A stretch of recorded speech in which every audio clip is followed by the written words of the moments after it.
முருகரை நினச்சி நான் சொன்ன மாதிரி வெற்றிவேல் முருகருக்கு அரோகரா கொஞ்சம் டைம் எடுத்துக்கோங்க.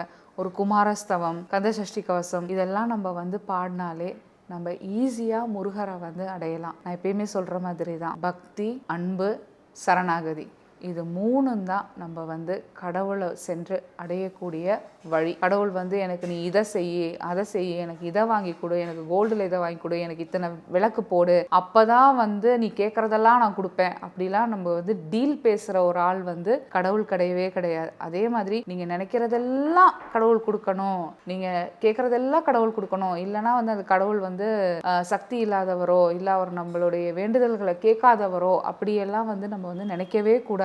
நம்மளுக்கு என்ன தேவை அப்படிங்கிறது படைச்சவனுக்கு தெரியும். நம்மளுக்கு அவர் எது கொடுக்குறாரோ நம்ம அதை பரிபூர்ணமா ஏத்துக்கிட்டு, நம்மளுக்கு கொடுக்காததை கடவுள் நம்மளுக்கு இது வேண்டாதது அப்படின்னு சொல்லி நம்ம வாழ்க்கையில இருந்து எடுத்துட்டாருன்னு அந்த அக்செப்டன்ஸ், அந்த ஏற்றுக்கொள்ளக்கூடிய மனப்பக்குவத்தை நம்ம வளர்த்துக்கிட்டாதான் நம்ம பக்தி மார்க்கத்துல சிறந்து வர முடியும். நம்ம இறைவனுடைய அடியை நம்ம சுலபமா போய் அடைய முடியும்.